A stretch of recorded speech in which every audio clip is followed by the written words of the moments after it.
everybody. Good evening. We do like to keep things on time here as well as we can. I'm sure there will be more people coming in as we go along, but I thought we'd go ahead and get started. Welcome, welcome. I am Karen Anderson, the gate specialist here at Pasadena Unified School District, and we're so happy to have you here tonight for this very special event to talk about some social and emotional issues, needs, strengths of our beautiful gifted children. I do want to welcome our parents of newly identified students who are here. I know some of you are here, newly identified second graders. And I did want to let you know that our next GATE parent meeting, which is on April 24th, at that meeting we will do one session in which we do sort of like GATE 101, so it'll explain everything about the program and what it looks like at different grade levels throughout the experience at PUSD. And at that same time, we're going to have concurrently things going on in another room where we're going to have an elementary teacher, a middle school teacher, and a high school teacher talking about, for the parents of already identified students or longer identified students, talking about some things that they do in the classroom and giving some real examples. So we'll have sort of like breakout groups next time. So all of those great questions that you have, parents of newly identified children, don't worry, we will get all of those answered, especially at the April 24th meeting. So just kind of come along with us for the ride. If some things you're like, I don't know what she's talking about, that's okay. Because just with our kids, we'll circle around to it another time and we'll clarify it along the way. Also, my card is out there, so if you have questions or things that you want to talk about, you can always email me or give me a call, and I'm happy to respond and point you in the right direction for things. So I am so happy tonight to get to be here with my friend Ann Smith. She is the president of the California Association for the Gifted. She's up in Northern California, and she's the executive director of the Gifted Support Center up there. So she works with families of gifted children all throughout Northern California and statewide. She also is the project founder, what do you call it? Project director, thank you, and founder of this amazing program called Leave Your Sleep for Education, which she did in collaboration with Natalie Merchant. So it's some really exciting work that we want to talk about. And the thing that's great about Ann is not an educator. Ann came at the world of gifted education as a parent. So she has 3 children who are all identified gifted at different ages, one in college, 2 in college, and 1 in high school at this point. So she has lived the ride with 3 children, boys and girls, and she really learned how to navigate systems and how to advocate for her children and what she needed to do as a parent to help her children advocate for themselves and get the things that they needed out of their life, not just their education, but their life as balanced individuals. So I'm so thrilled to have, to welcome to Pasadena Unified Ann Smith. Thank you, Karen. I believe Karen and I met probably 6 years ago, and I was just reflecting on this last night, and I believe it was Dr. Sandra Kaplan, and we went to Alice Waters' restaurant, Chez Panny, for lunch. We like to eat well, too. And so Karen and I have known each other for about 6 years and working together through California Association for the Gifted. And what I love that Karen brings is that she does have that educator perspective and background and training, and it's so valuable to have the parent and teacher relationship along with the child involved in making these decisions. So when Karen asked me to come speak with you all, she said, I want you to come talk about social and emotional needs, primarily for adolescents and primarily through the lens of a parent, and talk about your community advocacy work at Gifted Support Center and the state advocacy work at California Association for the Gifted, and then you've got to tell them about the Leave Your Sleep program. And I went, everything. Yeah, so it's everything. Yeah. So I thought, okay, how am I going to do this in a really short period of time and make sure that you all leave with something, some nuggets of value to take with you. So we decided, Karen and I kind of went through the presentation a few times and decided we'd like to make this pretty interactive as well. We want you to get some of of your questions answered. Real specific questions, because I know that you probably have them if your children were just identified. If we can maybe table those, because we're just going to run out of time here pretty quickly. But a little background about me. I fell into this, launched into this because of my own children. And when they were between 0 and 5, I didn't really think anything about advanced development. I was just out playing, discovering the world with my children. And I didn't realize that their developmental milestones were advanced until they hit kindergarten. And then there was a pretty asynchronous development between curriculum and what they were ready to learn next. And so that really opened my eyes and started me down this path. I have 3 children, like Karen said, 2 girls, one a junior in college, one a freshman in college, and a son who's a freshman in high school. So my husband and I are seeing the end in sight slightly, but not really, right? But it's been a journey. I've been involved in public schools and some private for a few years. I homeschooled one of my second daughter for a year and a half. And what I realized is the mindset needs to be very flexible, and we do the best that we can with the resources we have at the time that they are growing through a developmental milestone. And some things work great and some things really don't. And it's just that flexibility, I think, that's so important. So a little bit about Gifted Support Center. I work with a group of individuals up in the Bay Area, San Francisco, kind of up through Marin, down through San Jose. And at the center, basically, it started as a parent group. Not much different than this. I invited parents to my home. When you find your people, get around other parents, because you are going to feel the weight of the world off your shoulders. You can share resources and really talk candidly about what's happening with your children and their experiences. But this led to parents wanting other things, other resources, and so we kept saying, okay, let's try that. So we now do assessments. We have licensed clinical psychologists who come and do quantitative assessments. We do qualitative assessments. We do lots of consultations with families, community education such as this, and school programs, which is the Leave Your Sleep program. I'm not slightly passionate about that program. And so how many of you are familiar with the organization California Association for the Gifted? Only one, okay. Just a few of you. This is a fantastic organization. It is the largest state advocacy group for gifted children, completely encompassing the state. We have the organization divided into 11 regions. Each region has a parent rep and an educator rep. Go on the CAG website. You will look under Mission Region. Christina Desiderio is your parent rep, and Catherine Estrada is your educator rep. Send them emails, get on their lists. They hold monthly meetings. They do some things like through a Zoom meeting, so you don't have to get in your car and drive all the time. They're a huge resource for you, and they work really well with lots of public schools. Karen's been involved with as a master teacher at a lot of the things that we do with CAG. The other thing to get involved with at CAG is that there's an annual conference. The conference is the first weekend in March this year in San Diego. The Sunday is a parent day. So even just come in for one day, just to get around other parents and find resources. We bring in experts from across the nation to lead sessions. There's also summer institutes. This summer it's going to be in Orange County and in Sacramento. So anyway, it's fantastic. Also, if you become a member, it gives us a voice in Sacramento. And that's hugely important in this state to keep gifted education alive. It seems to be on the chopping block constantly. So the Natalie Merchant Leave Your Sleep program. Karen and I probably could spend a full hour on this one together, but we won't.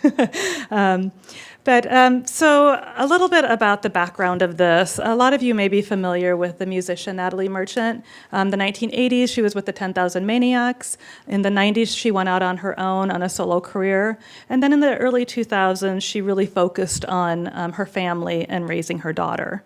And it was during that time that she revisited poetry from her childhood, I believe, and just early childhood poetry, primarily 19th and 20th century poets, from British and American poets. And what she realized as she was teaching her daughter language and literacy was that the words really came to life and the meanings really came across to her when she could sing them. And so she started just singing the poems to her daughter, but then got really curious about the poets themselves. So she delved into the research behind who these poets were. A lot of them were very obscure. She ended up spending 5 years doing research and writing music for the poems. And in 2010, she released a double CD concept album called Leave Your Sleep. It came across my path right after that, and I was just in awe. I was like dumbstruck, just couldn't believe the depth and complexity it had gifted at all over it, in my opinion. And then she teamed up with the illustrator Barbara McClintock, and children's book illustrator, and in 2012 they released a children's picture book, and that's the book that you see here. And we approached Natalie Merchant's office a couple years after that and just said, we have an idea. We'd like to bring this to the classroom. What do you think? Is this something that we could work on? And then I reached out to a local foundation and we received funding to take this into classrooms and to develop curriculum for the Leave Your Sleep collection. We've been piloting it for a couple years. We just finished the pilot in May, and now it's going into different schools. And the reason we want to bring this to your attention today is that Karen and I have been working with some of the schools in Pasadena Unified, and so you may be seeing some of this material come home with your children over the next years. It takes a while to get things going and to get teachers trained and everything, but Karen's one of the master teachers who has been training at our other institutes. So we're pretty passionate about bringing this in. Well, the thing that struck me when I came in contact with this and why I am passionate about bringing it here to some of our schools is it's so naturally interdisciplinary with the music and the poetry, and there's science and engineering and the history and the biography. I mean, there's so many interesting elements to it. And I love the story of Natalie Merchant as a gifted child. She is everything that she did with this project is exactly what we want our kids to be able to do, right? Get into something that you become passionate about and go, wait, what's going on with these poems? What's really going on with this poet? Where did this come from? How did this happen? Oh, you know what? This sounds like it should be sung this way, and here's why. Oh, maybe I should research that further. And then she goes 5 years deep. This is what we're talking about with depth and complexity, right? Pursuing an interest to that level. So that story, along with the incredible poetry and music, just drew me to it. And when I had the opportunity to workshop some of these lessons with real kids, like 5 years ago, the first time, I think, I think there's only been a couple times that I've gotten emotional while teaching, and this was absolutely one of them because of the depth of response from the children in connecting with these poems and the music. So, teary for reasons that you should get teary, not teary for tragic reasons. But anyway, I just feel really passionate about it, and it doesn't take much. It takes a book, and it takes some music, and it takes a teacher. So that's why we're getting started with this. And the curriculum was designed and developed by Dr. Sandra Kaplan, who is kind of known as a gifted guru in curriculum and instruction specifically, gifted ed in general, and one of her colleagues, Dr. Jessica Manzone. So the curriculum's really written from a rich interdisciplinary perspective, and we'll talk a little bit about that, in fact. So Leave Your Sleep for Education is the program, or what I like to think of the third wheel, taking it to the classroom. But this is something that Dr. Kaplan put together for us, and really just looking at, she wants everyone to know that you can enter the poem in any direction and then go back and forth constantly. So you could start with an art project and then introduce the poem and then go out into one of the academic domains, or any of those other combinations. The kind of the non-negotiable is the music and the poem is included in every single lesson. So you may be hearing your children singing these songs, and let me tell you, it is the sweetest thing you've ever heard compared to what else is being played out there, I think, today. And then to kind of piggyback on you, Karen, the other part that I learned through my research on this is that both Natalie Merchant and Barbara McClintock were self-taught.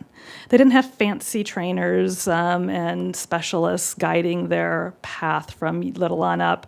They both had the passion and they taught themselves. In one of the videos you can find, Barbara McClintock even talks about when she was in kindergarten, an artist came to her classroom, and that's when the light bulb went off, and she said, wow, you mean this is something I could be when I grow up? And she went to the public library and started checking out books and drawing and tracing, and then when she'd master that, she'd return those books and get more.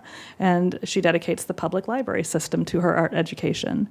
So these are the things that we really also want to help our children understand, that big things like this look really out of reach to little kids, but they're not, They're very much in their reach. This is the curriculum platform. Anyone has access to it. You just need a valid email and then verify your email just to keep it secure so we know who's on it. We don't use it for anything else, any solicitation or anything like that. It's developed for teachers. It's a secure site. But a lot of families use it for homeschooling or for just enrichment activities with their kids as well. And we won't go into a lot on this, but it's just leaveyoursleepforeducation.com. Oh, before I start that, I just want to say probably give you the best experiences. We did a 4-minute video at a school we worked at for 2 years with this program. And this will just give you a really nice overview of kind of what you would see or your children will see in the classroom.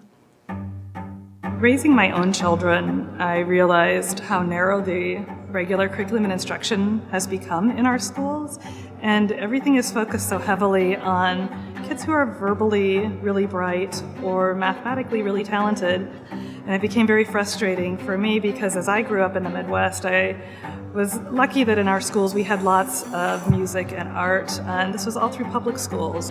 And I saw how it really saved many children.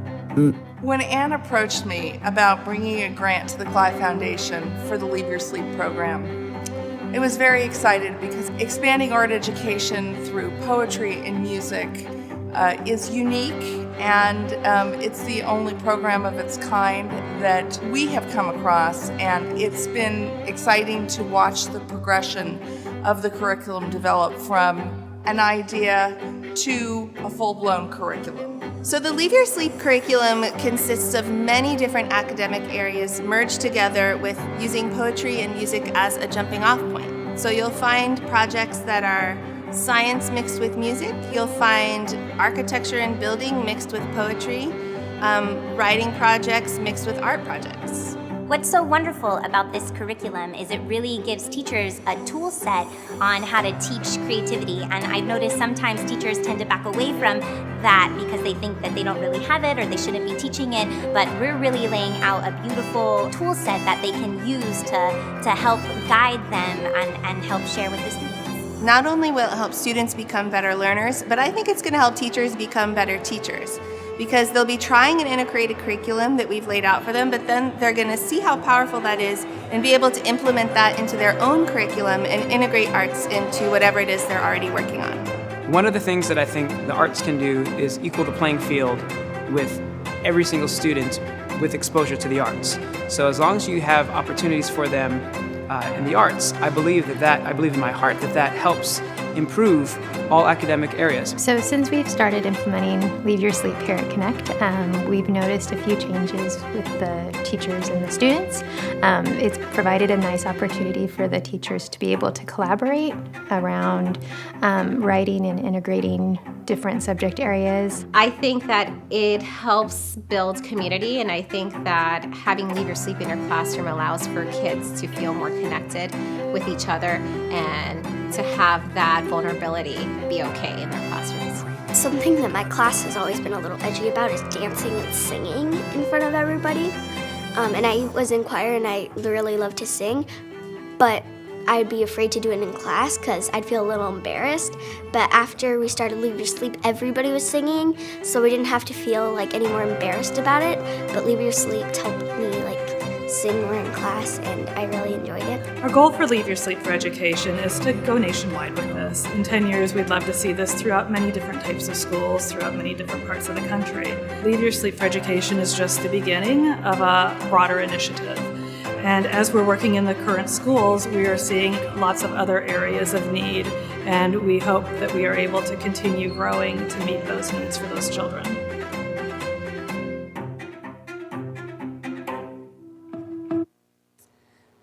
So you'll be definitely hearing and seeing more about this as the years go on. So I thought we'd move into the kind of the social and emotional aspects of gifted children. I spoke with some of you before, right, as you were walking in, and it sounds like quite a few lower elementary school and some middle elementary school and beginning middle school in attendance. But if that's wrong, raise your hand. Any early childhood in here? So pretty much everyone elementary, K to 5. And then how many middle school? Okay, yeah. And high school? Any? Okay, good. So mainly we're going to cover just a few different areas: intellectual and socio-emotional, or social and emotional aspects or characteristics of gifted children. The unique challenges that gifted girls and gifted boys face. And in adolescence, this can get a little stressful. And then they do come through it. It's stressful for all kids, gifted or not. If you think back of your middle school years, it's probably not your favorite years, right? And then some strategies for overcoming these. And the beauty of a group like this is that you all have your own strategies. You've got to trust your parenting and trust your ideas because you know your kids better than anybody else. So how many people have seen the movie Gifted? Do you remember when it was out a few months ago? So just a few of you, okay, yeah. Personally, whenever movies like this come out, I find myself kind of in a panic and holding my breath, going, just please don't do any damage to the cause. We work so hard for what we fight for. I think I even said, like, oh no, when I saw the preview in the theater. Yeah, I agree. I was the same way. And then I was like, okay, settle down, Anne. It's a movie. Let's keep it in perspective. It's a movie, right? And it is, as movies do, they learn how to tug at the heartstrings at the right places. And I'm sounding very skeptical, but they also go for extremes. So a lot of times, it's not necessarily something that you can relate to in day-to-day life because what they're showing is so extreme. What I liked about this is that it's bringing voice to the cause, and it's bringing voice to asynchronous development. So this is just a small little clip that I want you guys to watch. And when you're watching this, think about it, this little girl, through the lens of what intellectual challenges might she have because of what she's exhibiting? What academic challenges? What social challenges? And what emotional challenges? Please don't make me go. You can keep homeschooling me. I'll tell you everything I know. No more argument, okay? We've discussed this ad nauseum. What's ad nauseum? You don't know? Wow, looks like someone needs school. Good morning, Miss Stevenson. Who can tell me what 3 plus 3 is? Everyone knows it's 6. Barry, can you stand up, please? Can you tell me what 57 multiplied by 135 is? Okay. 7,695. The square root is 87.7 and change. Now, what does ad nauseum mean? I listen to the wind of my soul. I think your niece may be gifted. I am good friends with the headmaster of the Oaks Academy for Gifted Education. No, I promised my sister I'd give Mary a normal life. I think she's got to be here. I've sat upon the setting sun. Who's that lady in front of our door? That would be your grandmother. Holy It's a MacBook, darling. What are you doing here? You are denying the girl her potential. How many 7-year-olds are doing advanced calculus? You forgot the negative sign on the exponent. Mary, why didn't you say anything? Frank says I'm not supposed to correct older people. Nobody likes a smartass. We petition the court to grant my client full custody of the child. No! No! You're gonna take that girl, you're gonna loan her out to some think tank where she can talk non-trivial zeros with a bunch of old Russian guys for the rest of her life. And you'd bury her under a rock. Evelyn, stop.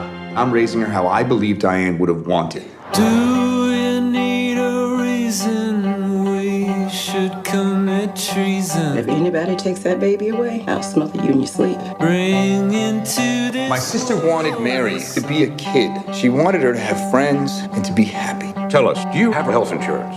No. Did you spend the night in jail? Objection! And leave the valleys of... What's your greatest fear? That I'll ruin Mary's life. She's bossy. I've heard that. valleys of the young. He's a good person. You wanted me before I was smart.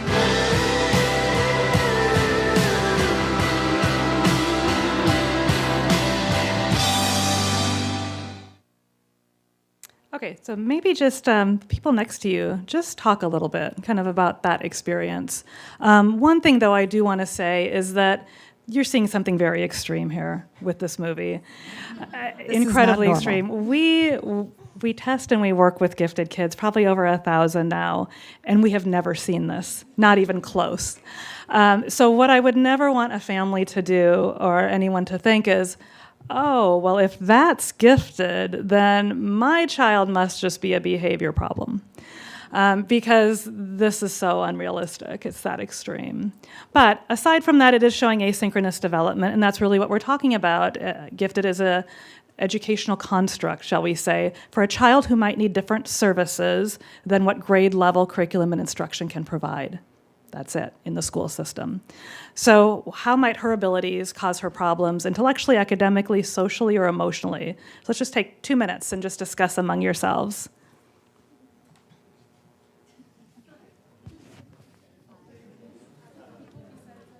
Also, some people might have seen some parallels, maybe not with the math, but with the other things.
All right, great conversation, ladies and gentlemen. We're going to come back together because we have lots of great content that we want to get through, and we have other times where we want you to participate as well. So We're going to go quickly through some of the intellectual characteristics. We're not focusing on that today as much, so we're going to go quickly through it in terms of how they relate to social and emotional characteristics. Let's just see if there's one or two things that they talked about. That we want to hear. Yeah, I just was sure. curious what they thought. Who would like Anyone to share? shares just a thought from the movie and what you were talking about in your groups? Not so much. I heard people talking about, I've seen my child act out like that, right? And seem like she's being super young when really she should be acting like she's 8 and not like she's 5 and slapping me across the face just because she doesn't like what I said. That's asynchronicity. Yeah. Also, I've heard my child say things that seem like they are way beyond his age, right? And be able to recall and explain deep concepts in science or in history from something that they've read and be able to explain it that way. And you kind of go, whoa, where did that come from? But then at the same time, turn around and have a temper tantrum. So that's what we're talking about with asynchronicity. Yep. And this little girl, there is something that you'll run across also called multipotentiality. And she has the potential to really blend beautifully because she can look really normal if she wants to. And this is a real scare, especially girls in middle school. We tend to find the gifted girls will go underground quite rapidly for social coping and social blending. So intellectual, you may read different aspects and charts. They all kind of point to the same thing. They show evidence of advanced intellectual ability or talent. They learn at a faster pace.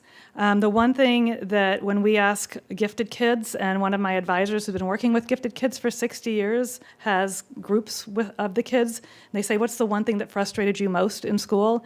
And they said, waiting. We were constantly waiting. We were waiting for the teacher to finish instruction so we could move on. We were waiting for the other kids to get it. And that was the most frustrating thing for them. They understand advanced and complex concepts before others their age. Asynchronous development. They're persistently intellectually curious. This is exhausting, parents. You've got to find some other outlets. It is just constant. I mean, Google's great, but there's only so much, They will come at you, and they want to go deeper, and then that goes off to another area, and then they want to go deeper there, and they don't understand why you don't know, and you need to take them and help them figure it out, and this is where you need other parents' support, and you guys can take turns. Sensitive and perceptive, and all children can be sensitive and perceptive. You don't have to be gifted. We do find that gifted children, especially highly gifted children in particular, tend to really be extremely sensitive. You may read something about Dabrowski overexcitabilities, just those different areas of sensitivity. It can be sensory through the sensory system, intellectual, imaginational, emotional. They can become very overwhelmed internally. And they're very perceptive. They can walk into a room, really try they'll observe. They tend to be sideline kids, not the plungers, and they will observe what's going on, and they will become a chameleon, and they'll just blend beautifully to be in that room. And that's one that some of you might have noticed when your children were younger, when they were 2, 3. Sometimes there's a hesitancy, and you're like, go play, come on, get in there on the playground, get in there. And there's I'm going to watch, I'm going to figure out everything that's going on before jumping in. And you didn't really know what that was when they were 2 or 3, and now it becomes more obvious. And with the sensitivity and perceptiveness, I want to tell a little story of a 3rd grader who said they were just doing a writing about a field trip that they went on, very normal thing to do in 3rd grade. And this child said, was getting, prompting some of the thinking. The teacher was prompting the thinking on the writing. And she said, well, what were some of the, what was something that was interesting that happened there that you didn't experience before? And he says, well, we planted seeds, but we did it in a way that was different than I had done in science before. And I never knew that you could plant a seed using a string and doing this whole other thing. So just thinking about it in the connections in that way. And she said, well, how was that experience for you? What did that mean? And he said, it was stunning. Right? So this is not language that you normally, or a connection that you might hear out of a 3rd grader, right? A typical 3rd grader would say we planted seeds, just like we do in science, They might not see the subtle differences in that, and then the emotional response to going, wow, there's more ways to do this. It's not that simple. It's not as simple as I thought it was, right? Seeing that in a new light. And then what they like to do is they like to make things really complicated. So they don't necessarily like simple things, and sometimes the answer is the simple answer. So it gets put the seed in the confusing. ground. Yeah, right. Okay. Yeah. And they perform skills at a level usually not reached until later years in one or multiple domains. And this is, again, that asynchronous development. With a gifted child, you might see them physically, say, 8 years old and in second grade. Intellectually, they might be more in line with a 12-year-old. And then maybe socially and emotionally, there's some deficits there. So this little body might have a span of, say, 5 years old to 12 years old. And as parents, you don't know who's coming at you sometimes. And it can be really exhausting and challenging for parents. But think about that little being who has all these ages at once inside of them. It's not easy for them either. And then the social and emotional characteristics. You may all relate to some of these. Some gifted children don't follow the rules. They tend to like to create their own structure. They don't necessarily want to follow someone else's structure or have structure imposed on them. So a lot of times that might be, you're still in control, so you have 3 choices that you're okay with, and then they can choose, right? Things like that. But they will push you. Tend to be domineering. This is one Karen and I were talking about, and we still see in society in general the same exact behaviors in girls and boys. But the girls, it said, I've got to watch that. She's really bossy.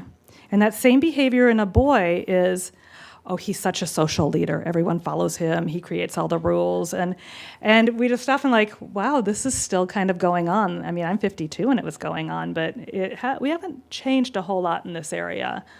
Yes, gifted kids can be bossy. And yes, they can be a social leader, and they can be all of that, right? They're argumentative. Hence, a lot of social and emotional classes around gifted ed teach the art of argumentation for a reason. These kids are highly verbal, their abstract reasoning and connections are pretty quick, and they will argue you till they win. They'll try.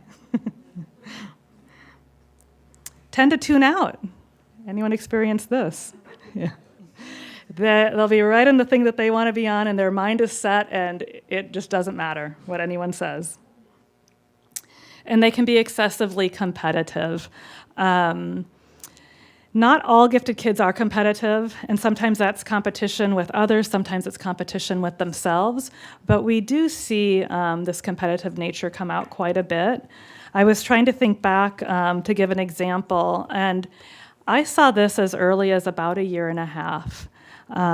And my 2 girls are 19 months apart, and the refrigerator magnets that have the wooden letters and numbers. So my older daughter and my younger daughter were at the refrigerator, and my older daughter was spelling her name and then spelling her sister's name. And all of a sudden I heard, Aeroquine. My older daughter's name is Caroline, and my younger one was flipping the syllables, so she always called her Aeroquine.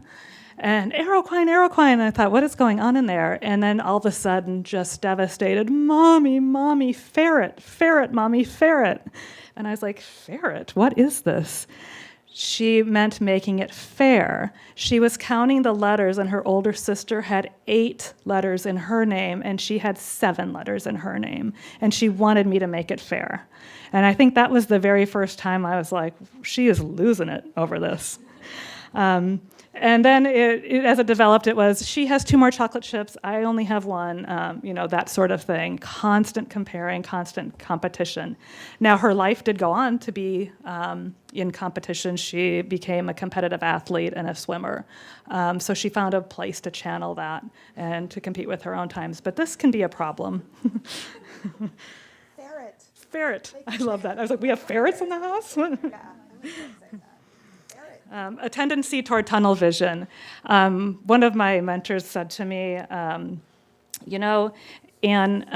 children will basically listen to less than 30% of what you tell them, and they're going to pay attention to over 70% of what you model.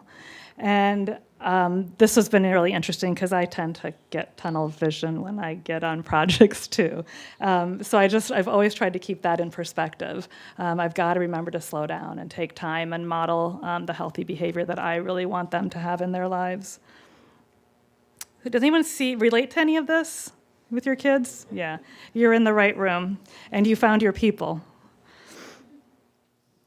Have a sense of overexcitability and a sharp sense of humor. And this is something I love, but I understand why teachers don't. But I love the wordplay and that quick wit. And that's one of those characteristics when we see that in kids in kindergarten, first and second grade, that's a strong characteristic. When they're using sarcasm and humor, usually kids don't really get that until, in typical development, until third, fourth, fifth, that starts to come out. So that's one of those things that we can see really clearly. Sometimes it's used appropriately, sometimes it's not. And this is where we have to be really careful with different cultural groups, how that's perceived as well in our district. Because the humor and the overexcitability and the don't follow the rules and the domineering and the argumentative looks very different in different cultures. So we're very conscious of that in our identification process as well. That's fantastic. So teenage years, social and emotional challenges for the gifted. We can all remember how horrible teenage years are, right? You've got hormones, you have multiple teachers, multiple classes, different homework due dates. It's the biggest transition going from childhood to adulthood. No wonder it's so chaotic.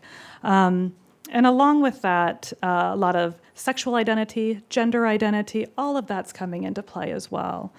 But we do know that all adolescents face challenges to their affective, academic, physical, and social success. And the majority of adolescents remain well-adjusted. Now, it's rocky, I won't kid you, but the majority of kids come through it. There are no significant differences between the social and emotional adjustment of advanced students and the general population, nor do advanced students have any specific vulnerabilities associated with their giftedness. However, the gifted may face certain situations, possess certain traits, and this can result in inappropriate treatment from parents, teachers, and peers, as well as confusion and negative affect in the student. So a lot of times it's all of this going on and that heightened sensitivity, heightened perception, or even maybe not what they're perceiving isn't really what was being said, but all of that overexcitability coming into play can really exacerbate these situations. Although none of these traits or situations are unique to this population, they can individually or in combination uniquely hinder gifted students' positive social and emotional development. And one thing we'll talk about a little bit more is for both boys and girls, but a lot of hiding of abilities goes on to blend in middle school. So we want to keep our children taking healthy risks. We want to push them out of their comfort zone, of course not to create trauma, but we want them to fail and pick themselves back up, and that we want them to learn this while they're living under our roofs, so that the first time they experience failure, they aren't away at college, and all of a sudden they're done, because they have never had to deal with this before. And learning the tools to advocate for themselves in this process, and that's a big part of it. Understanding, okay, I am feeling this way, I am seeing this, I am exaggerating this because I understand that's who I am, and how can I move forward with it, and have some really strong tools to move forward with it. And I love what Karen says about teaching self-advocacy. It is the number one thing you can help your kids with. And it can be really hard, especially when they're not being coddled in elementary school anymore, and middle school expectations are pretty strong on kids. But don't always pick them up. Don't always, let them fail sometimes. It's hard, you know. I worked so hard on this and then I forgot my homework assignment and I got a 0. Have you talked to the teacher about that? And don't run and go pick it up because they're texting and crying in the bathroom at school. Like, go talk to your teacher and these are lessons, these are life lessons, and nobody's perfect. And we don't expect them to be perfect, nor do we always want them to know that someone's always going to save them. But they can. We believe in them. They're strong, and they can survive these challenges, and they're going to be stronger for it. I don't know if anything else. No, I mean, we have some, these next couple of challenges there that are typical in females and in males. Also, we wanted to give that with the caveat that we're also seeing it in terms of how people are which group they identify with, regardless of the gender they were born with. So there's new research happening, actually, with the National Association for the Gifted in terms of sexual identity and giftedness and gender identity and giftedness. And it's kind of interesting, but it's a new area of study. But we are seeing the kids who identify as female tend to have some of these same challenges, and the kids who identify as male tend to have some of the same challenges. So I just wanted to give that caveat before we get into sometimes there's too much boys do this and girls do this in schools, and I want to be really clear about why we're showing you these particular challenges, especially in the adolescent years. Mm-hmm. And we do see specific challenges with girls and boys in adolescence. Girls tend to lose self-esteem pretty rapidly during these years, even more so than the boys do academically. So just think about external challenges, societal challenges for gifted girls. What do you think some of those might be? What is society saying girls should be, right? The media that's coming at our kids is just astounding in what a woman should be. So not only is there underrepresentation of women in important roles, but an incompatibility of femininity and giftedness in the media and in culture. And that's a real thing to grapple with for our kids. And we have found that this is particularly challenging for our African American girls, gifted girls, because now they have 3 exceptions, right? Yes. And 3 different groups from which they are not necessarily seeing role models. And so that these challenges of what does it mean to be feminine in my particular group, and what does it mean to be a woman, and what does it mean to be a leader, and there tends to be that hiding that's happening. So we're really doing some work on how do we push past that underachievement or the hiding that's happening with that particular group. Yeah, how do we help those children? 3 exceptions. It's hard enough to have 2 exceptions. And then 3 be exceptions. In adolescence on top of it. And 4. Yeah, right. Family, I like this one because really, all families have different values and traditions, right? And that can impact a gifted girl as well.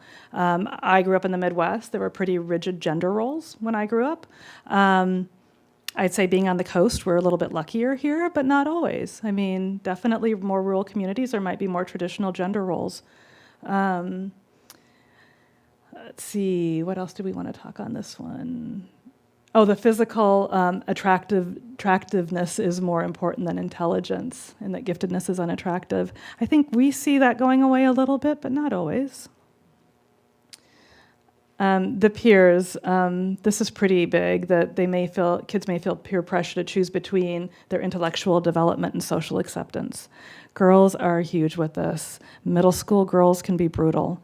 And if you're going to school every day and you're in survival mode, you are just going to do what you can to draw the least attention to yourself.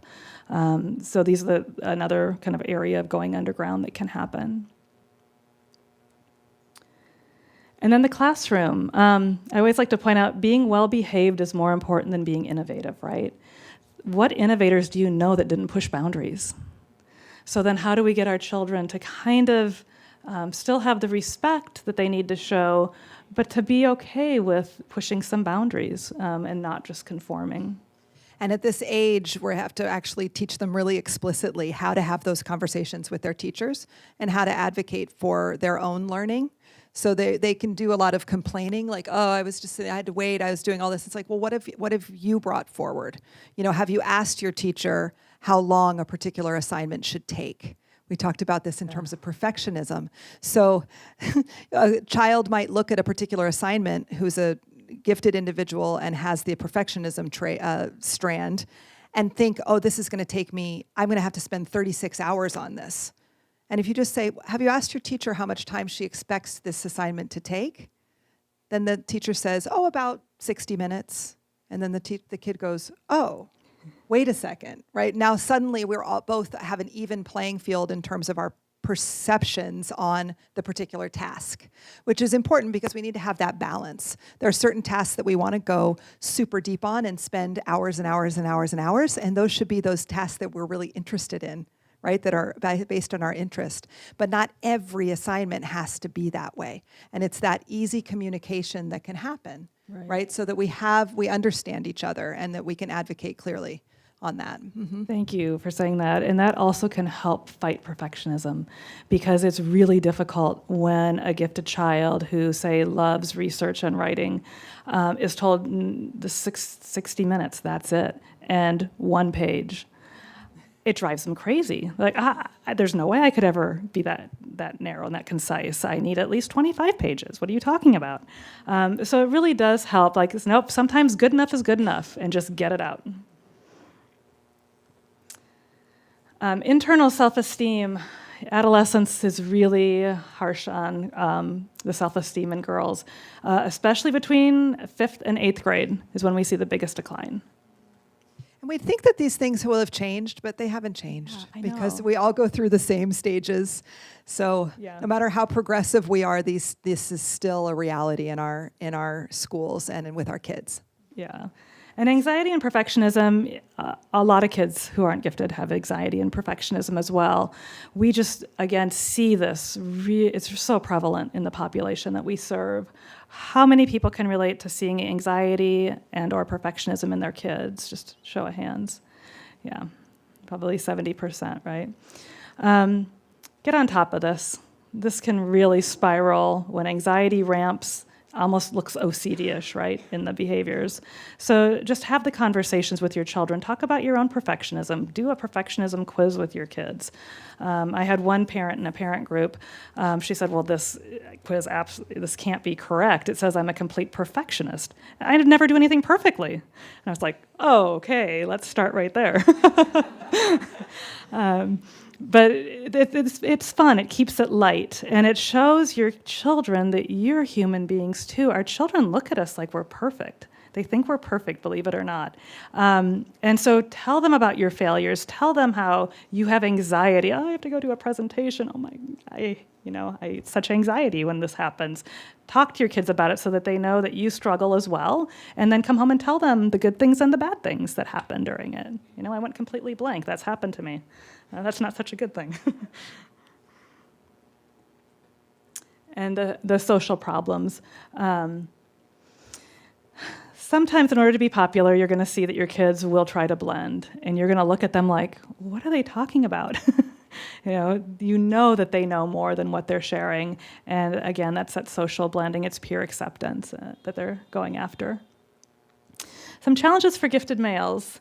Again, very much the same, external peer group challenges, boys across different, just really different schools, different cultural groups. They really downplay their intelligence to conform. And boys as well can be pretty, they might show it differently. Girls are really good at being the silent, ostracizing type. Boys may become physical with other boys. There is still a boy code out there, meaning boys are sturdy rock, can't show your emotions. I think we're getting a little bit better with this. A lot of the social and emotional programs that start really, really young teach children how to discuss emotions and that it's a positive, healthy thing to do. But we still see the big wheel out there. We still see the, give them hell guy. We still see what's going on in society today, right, with our supposed leaders. Classroom. This I really notice in the younger ages. I don't know about you with boys in the K1, 2. They seem to really want to work on gross motor, right? And school is all about sitting at a desk and being quiet and working on fine motor. And it just seems to be a real big disconnect for the little guys, I think. But this can become a problem, and we don't want it to ever develop into a negative self-concept that school isn't for them. And this is something we work on with the teachers, understanding the characteristics as a whole. So just because the child is restless or maybe can't stay in his seat or is running around and wanting to do things, that can also be a characteristic of giftedness. It's not just that it isn't behaving well or isn't, is hyperactive or something like that. So we want to be really careful about understanding the multiple characteristics and the physicality, and having that balance in our classrooms of gross motor activities, large motor activities, as well as fine motor. And seeing that when you increase the balance of the types of activities in the classroom, then those behavior things sort of go away. Yeah, that's great. The academic self-concept, sometimes there can be a disconnect between teachers and boys, and that can lead them to see that they're not a good fit for school or for just learning in general, and they start checking out. Again, not always. And disengagement. If someone is kind of just showing up at school with half of who they are and going through the motions, they're going to become pretty disengaged. So we really want to get on top of that. And I have a really great example of this from PUSD. I just was looking up a student because a teacher came to me and said, I really think this student, he's an 8th grader, is gifted, but he's a real behavior problem, and I don't know what's going on, but he always comes to the library. She's actually a librarian that came to me about it. And I looked up the student, and it was totally typical in terms of all of the characteristics that this librarian described, because she knows him well, and his grades. He has an A+ in English Language Arts, and he has an F in science, because he doesn't get along with that teacher. The teacher is not meeting his needs, recognizing whatever it is. And I said, it's sort of that classic adolescent, like, I'm all in, or middle finger kind of thing, like all in, all out. And I was like, wow, when I saw just on the page the grades, I said, oh yes. From everything you describe and from what I see here, that's a very typical adolescent gifted kid, all in or all out. And we have to be able to find how to help them develop that balance so that they can recognize when they are feeling like I'm all out, what can I do to help myself come in, right? How can I help connect in and bring myself back into that class? It's a great I don't point. think it's that he hates science. Yeah. I don't think that's it's relational, probably. Yeah. Mm-hmm. Gifted learners tend to be very relational, and they also tend to like to learn from experts in the field. So if they feel like their teacher doesn't have content knowledge, they lose respect really quickly, and they tune out, and then they don't want to give anything. And it can be a battle, but you're right. They need to figure this out. This is life. These are life skills. So what can be done? Some strategies that Karen and I were discussing. For students, participate in athletics. And we're not saying they have to be an athlete, but you might find a group of kids or a class that wants to do athletics together. We know how important physical exercise is on the developing brain. We know how important it is for sleep. We know how important it is for nutrition. And for just being able to calm the brain and sit and focus and think.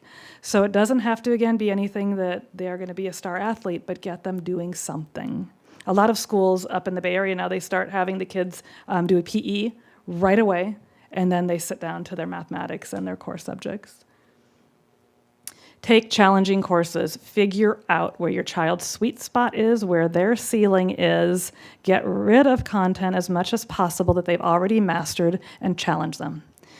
When you challenge gifted kids, a lot of the other negative behaviors go away. And if they're sitting through content they've already mastered, they're picking up really negative academic habits, and we're setting them up for a path of underachievement. And we're really talking about middle school when they start to choose courses, and we try to put kids into courses at their level, that we want to make sure that we're encouraging them to take the course that's appropriate for them, depending on subject area. We're not saying that gifted kids should take 5 AP classes at once. That's not appropriate, right? Because they're not necessarily going to be able to achieve at that level in every area, but find their sweet spot and let's go forward in that area. Right. And a lot of times, especially gifted girls and gifted boys will have some self-doubt. And so they get so focused on this grade. I have 99th percentile, I can't bust that. And so they'll say, ooh, I'm not going to take the harder class, which is actually the more appropriate class for them, they're going to play it safe so they can make sure they maintain that 99th percentile. Get them out of that So you're saying habit. I shouldn't have taken consumer awareness? I should have taken AP economics in high Yes. school? Oh, I took consumer awareness. Yeah. And you got an A. I did. Yeah. Oops. Sorry. Participate in extracurricular activities. Let me take that out. Interest-based and intellectually based. And any of your kids, when teachers are doing groupings, this is the perfect way to group. Group kids by interest or ability. Interest is everyone can bring something to the table. If you love horses, somebody might like to ride horses. Somebody might like to draw them. But intellectual ability grouping is fantastic, and kids do need that some of the time. And this is the purpose of our cluster grouping, which we'll talk more about for your for the second grade parents. But how we do the clustering in our classrooms in elementary school is exactly for this purpose, so that they have those opportunities with heterogeneous, age-appropriate peers and with intellectual peers, and the teacher can have that flexibility. Yep. Leadership roles. This is fantastic. Start developing leadership really early. Like we said earlier, bossy kids, that's leadership in the making, quite frankly. Explore a wide range of careers and contributions for women, girls, and men. Mentorship is so huge. Get these kids around experts in the field as a mentor, just to expose them to different things that they can people they can look up to. Informal bibliotherapy and cinematherapy, and I like to say musicotherapy. But do you want to talk a little bit about, who is familiar here, bibliotherapy and cinematherapy, using text or movies to either heal or to help teach lessons? And they're our kids, gifted kids get so engrossed in characters that this is a great way to solve a problem. You don't even have to solve it. You just find a book to give to them that has a character who's experiencing a similar challenge. And they can start to suddenly feel like they're not alone, for one thing, and then also make connections to what can I do to solve this problem down the road.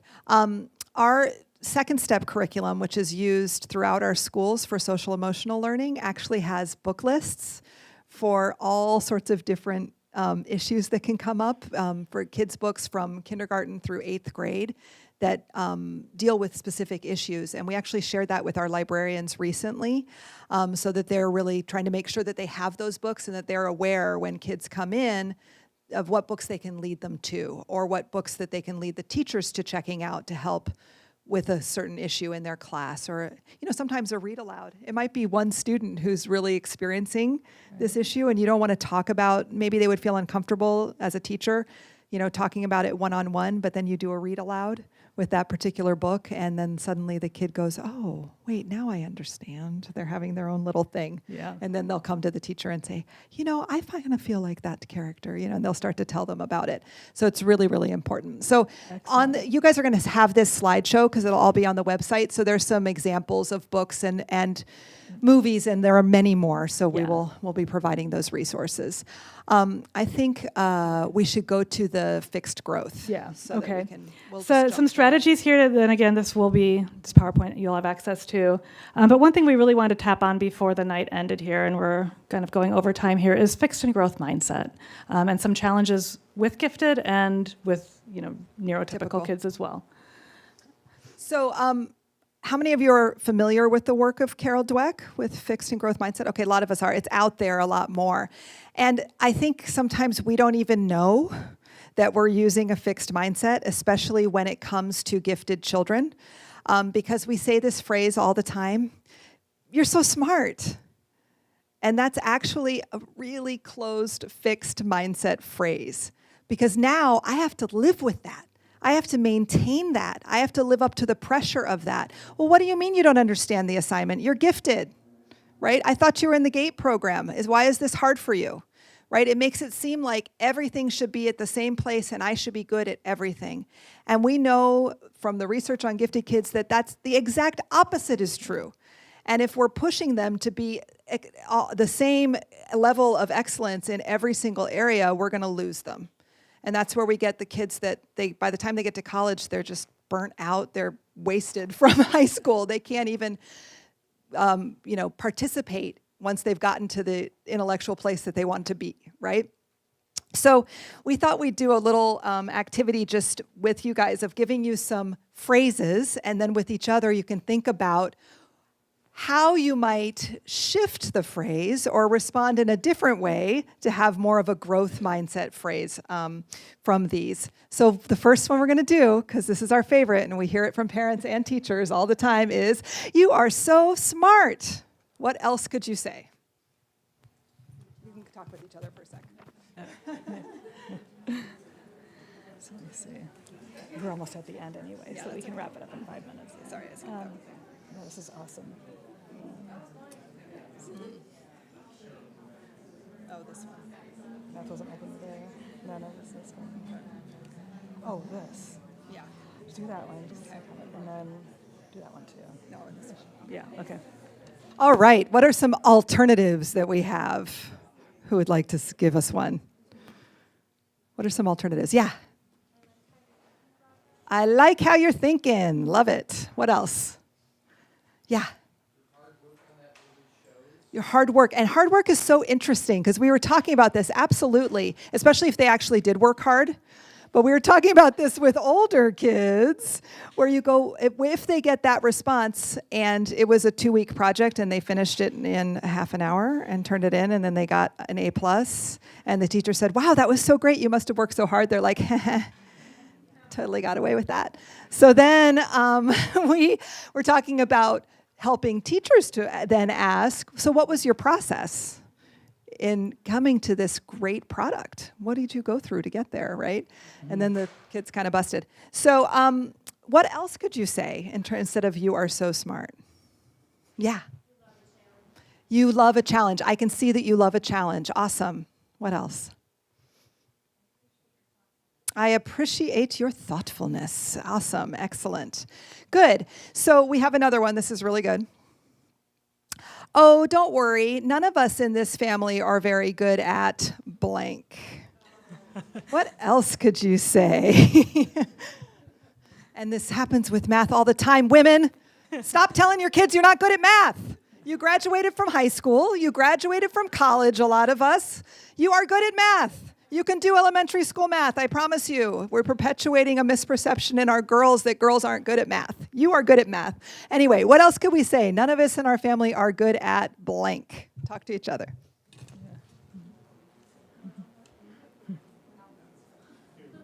Is that in the red?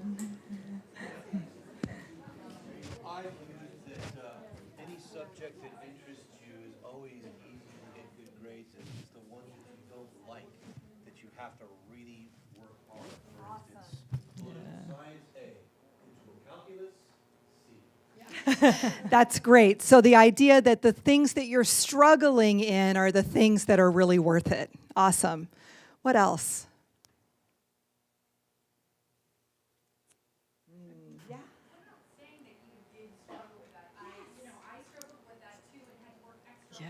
Exactly. So the idea, I'm sorry I'm repeating it, it's because of the video, so I have to repeat in the microphone. The idea that that I also struggled with that, and here are some ways that I coped, right? Because they do think that you're good at everything, you know? Unless you're a mom and a teacher, then you don't know how to teach anything. Just FYI, you don't know anything about teaching when you're the mom teacher. Yeah. So yeah, it's that I also had this experience. It was always hard for me when I do this thing, and here's how I get through it. Okay, here's another one for you. You ready? Oh, it's because you are my little artist, and your sister is my little author.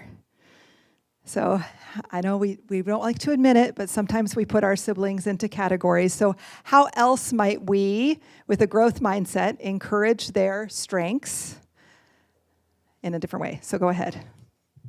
I forgot this one. Okay. Yeah. So that just tells us they're in an inappropriate environment. Oh, yeah, okay. Should we do a scenario instead? Should we? Okay.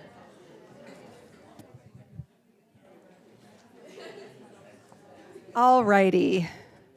Sorry, I'm going to bring us back together.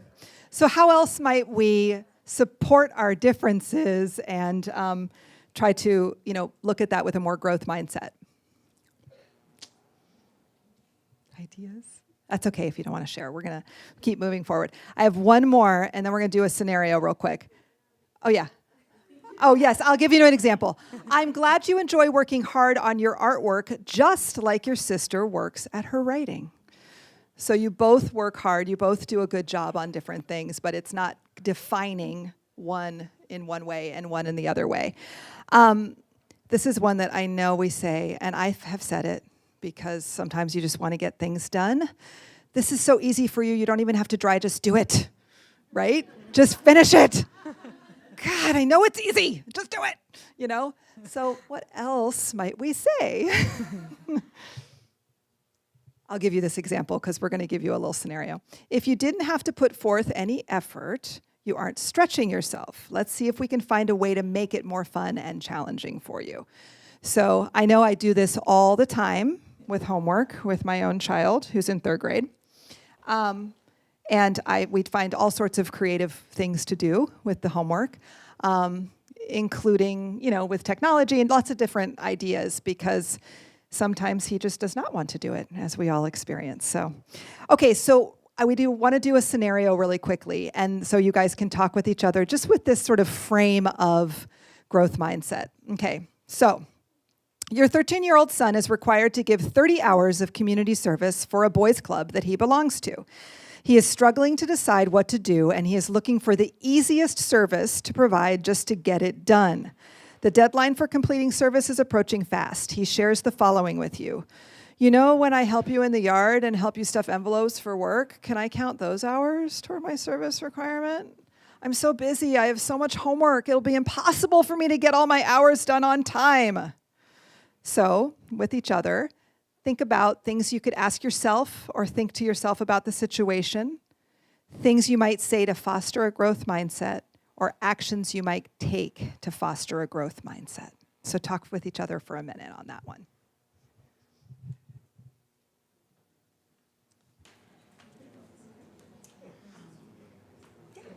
We're there. Yeah. A little over, but they're okay.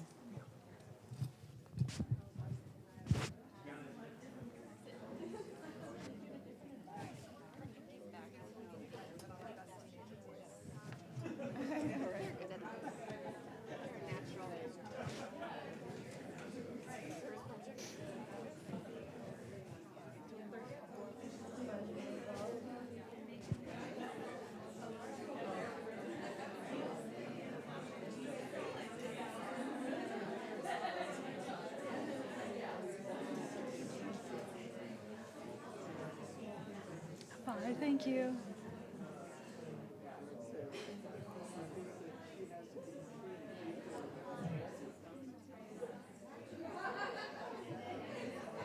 Do we have any solutions? People still figuring this out?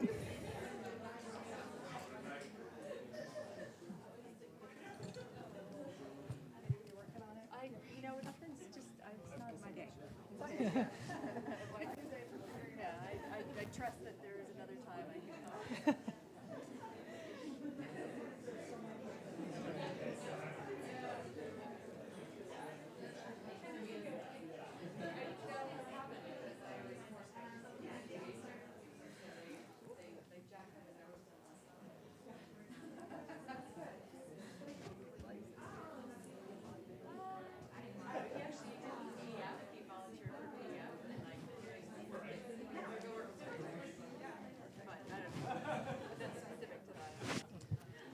All righty, we don't want to keep you too much longer, so we're going to bring it back together. So I heard some really good ideas out there. I mean, one of the things is that how can we avoid these scenarios, by thinking longer, right? By encouraging that kind of volunteerism when it's not the time that it has to happen, right? So, oh, hey, you always do that. Remember how we do this thing in the summer and you do that thing? There's a lot of different conversations and thoughts. So we just wanted to kind of bring it back to just thinking about how can I respond, taking the time and space to plan before you respond and to shift the question back to the child. You know, have you talked to your teacher? What do you think we should do? Have you advocated with the other adults in the room? What are some solutions that you have? So taking it back there. You do not have to be, I say that with teachers too, you do not have to be the holder of all knowledge and answers. We want them to be the holder of the knowledge and the answers. So, Anne. So we'll just have these up on the... Yeah, so we'll have... we put some resources here for you and some web links as well. California Association for the Gifted, National Association for Gifted Children, excellent articles, anything you just type in, whatever it is that you're looking for. And SENG, Supporting Emotional Needs of the Gifted, a lot of really great articles that can help you. Davidson Institute, again, really solid research coming out of the Davidson Institute. Institute for Educational Advancement is a local organization here in Pasadena that they do consultations and can provide resources. And then Johns Hopkins CTY, they do summer courses all over the nation. If you just go to their website, you can find a school around here that probably does summer day programs. And Summer Institute for the Gifted is very, very popular. We left a little advocacy slide on here for you to look at if you're going to your schools or state meetings. Yeah, and basically what I want to say about that is to, you know, we're talking about the kids advocating for themselves and also you all advocating for yourselves in terms of finding out, you know, going to the GATE parent meetings at your site. Every school has a GATE parent rep. Well, not every, but most of the schools have a GATE parent rep, so you can find out who that person is on our website. You can link right to it on the GATE page and it'll show you who that person is. You know, so talking to other parents and going to those meetings because you guys hold a lot of power in terms of the things that you can put together for your kids at your schools.